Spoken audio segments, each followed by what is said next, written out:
E aí rapaziada, beleza? Bem-vindo a mais um vídeo do canal Sonegador. E bom, eu tô com o cabelo bagunçado porque eu acabei de acordar e nem deu tempo de pentear, mas eu quis gravar mesmo. Foda-se. Hoje eu vou ler esse capítulo 4 aqui pra terminar esse livro sobre a origem do dinheiro do Karl Menger, fundador da escola austríaca. E vamos lá, né? O nome do capítulo é Commodities como mais ou menos comercializáveis. Então, vamos ver.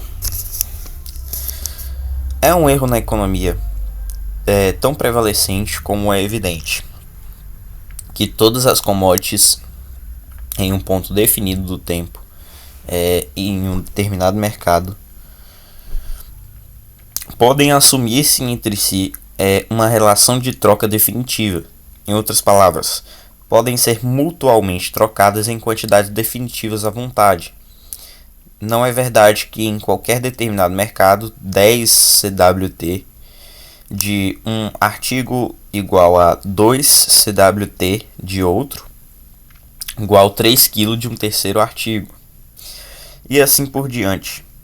A observação mais superficial dos fenômenos do mercado nos ensina que não está no nosso poder quando nós compramos um artigo por um certo preço. Vendê-lo imediatamente pelo mesmo preço.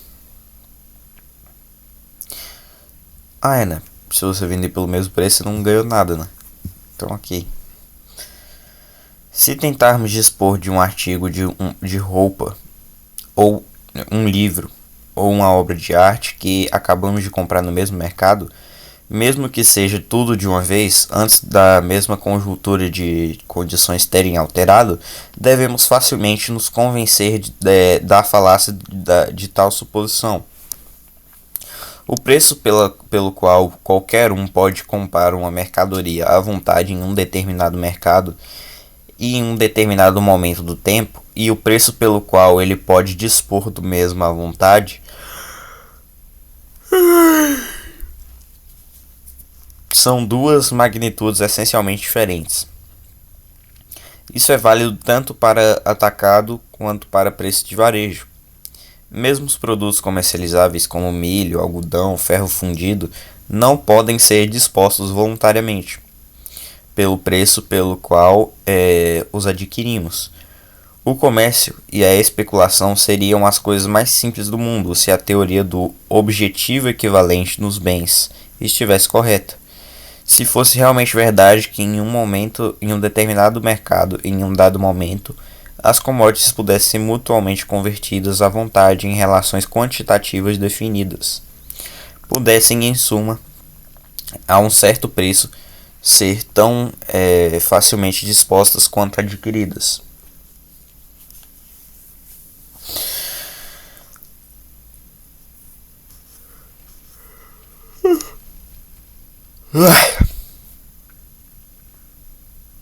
De qualquer forma,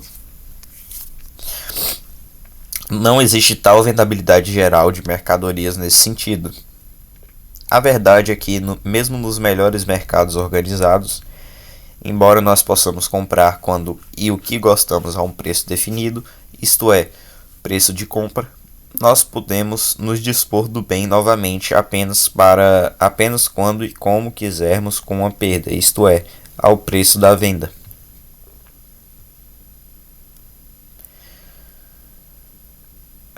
A perda experimentada por qualquer um que é compelido a dispor de um artigo em um momento definido, em comparação com os preços de compra atuais, é uma quantidade altamente variável, assim como uma olhada no comércio em mercados de commodities específicas irá mostrar.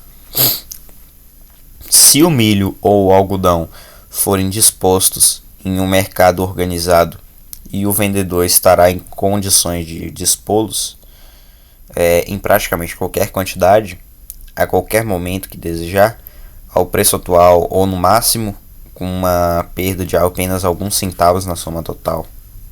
Se for uma questão de dispor em grandes quantidades de pano ou material de seda à vontade, regularmente o vendedor terá que se contentar com uma porcentagem considerável da diminuição no preço. Muito pior é o caso de quem em certo momento tem que se livrar de instrumentos astronômicos, preparações anatômicas, escritas sânscritas e artigos tão pouco comercializáveis. Rapaziada, esses livros assim que eu não for muito entendido, eu não vou comentar mesmo, tá? Eu vou mais ler mesmo. E aí, pelo menos eu trago a leitura aqui para vocês entenderem o que vocês quiserem sobre o livro. Aí é isso. Se chamarmos quaisquer bens ou mercadorias mais ou menos vendáveis, de acordo com a maior ou menor facilidade com a qual eles podem ser dispostos em um mercado em qualquer momento conveniente aos preços de compras atuais, ou com menos ou mais diminuição deste preço, podemos ver, pelo que já foi dito, que existe uma diferença óbvia nessa conexão entre commodities. No entanto, e apesar do seu grande significado prático, não se pode ser dito que esse fenômeno tenha sido muito levado em conta na ciência econômica. O motivo disto é, em parte, a circunstância que a investigação sobre o fenômeno do preço foi direcionado quase que exclusivamente para a quantidade das commodities trocadas, e não tão bem para a maior ou menor facilidade com a qual mercadorias podem ser dispostas a preços normais. Em parte, também o motivo é o minucioso método abstrato pelo qual a vendabilidade de mercadorias tem sido tratada, sem o devido respeito a todas as circunstâncias do caso. O homem que vai ao mercado com seus produtos pretende, em regra, dispor-se deles, de modo algum a qualquer preço, mas de forma que corresponda à situação econômica geral. Se quisermos investigar os diferentes graus de vendabilidade dos bens, de modo a mostrar seu impacto na vida prática, só podemos fazer isso consultando a maior ou menor facilidade com a qual eles podem ser dispostos a preços correspondentes à situação e economia geral. Isto é, a preços econômicos. Uma commodity é mais ou menos vendável de acordo com a nossa capacidade, com mais ou menos expectativa de sucesso, de dispô-la a preços correspondentes à situação econômica geral. Preços econômicos, então, tipo, o preço econômico de um item é de acordo com a nossa capacidade de analisar o mercado. Eu não sei se vocês entenderam o que eu falei, mas eu não vou nem falar de novo.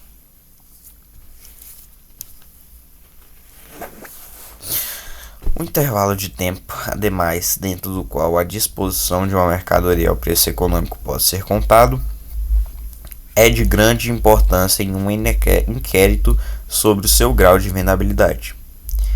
Não importa se a demanda por uma commodity é fraca, ou se, por outros motivos, sua vendabilidade é pequena. Se seu dono puder esperar apenas pelo seu tempo, ele finalmente e a longo prazo será capaz de expô-la a preços econômicos, uma vez que, no entanto, essa condição é frequentemente ausente no curso real dos negócios. Surge para fins práticos uma diferença importante entre essas commodities.